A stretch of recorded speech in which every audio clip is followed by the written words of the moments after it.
Sobrang galing niya, kahit na 45 years old na siya, dahil doon, hindi ko siya makalimutan. Dear Ate Vine, ako po si Ernie, 29 years old, nagtatrabaho dito sa Manila. Umuupo ako sa isang condo unit. Maayos ang tinutuluyan ko, tahimik, at walang nangangailam dito.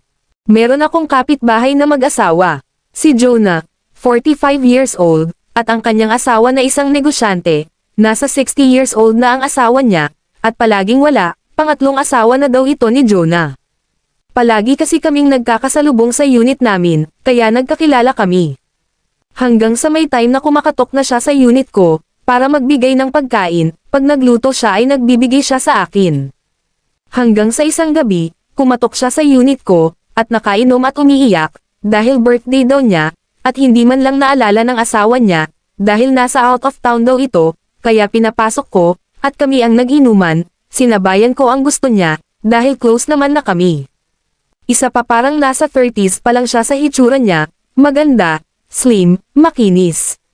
Dito ko nalaman na may unang asawa ang kinakasama niya, at ibinabahay lang daw siya dito sa kondo. Habang nag-iinom kami, hinahaplos niya ang aking mukha, at sinasabi niya na nangungulila na raw siya sa haplos ng isang lalaki, at napapahiga ako, dahil kakaiwas ko, pero ano pa magagawa ko, siya na ang nagtrabaho, ako ang at nang nasa baba na ay at ginawa na niyang lollipop. At sobrang rapsa naman talaga. Maya-maya pa ay sa akin, dahil sa rapsa ay hindi ko na malayan lollipop niya.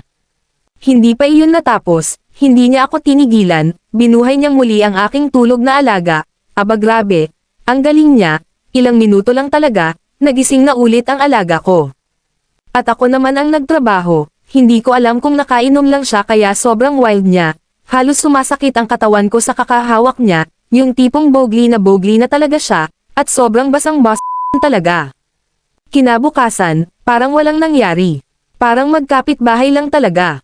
Isang gabi kumatok siyang muli, nakainom ulit, at ganun na naman ang nangyari sa amin, parang hinahanap-hanap ko na siya palagi, at sa tuwing nakakaramdam ako ng lagi ko siyang hinihintay kumatok.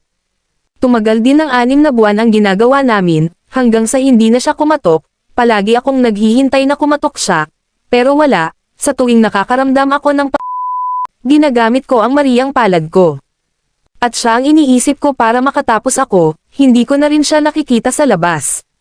Hindi ko alam kung ano ang nangyari, pero parang walang tao sa unit niya, siguro umalis, or nagbakasyon. Hanggang ngayon hindi na siya bumalik, may iba nang nakatira sa unit na tinirahan niya, sobra ko siyang namiss talaga, kung nasaan man siya. Sana ay nasa mabuti siyang kalagayan.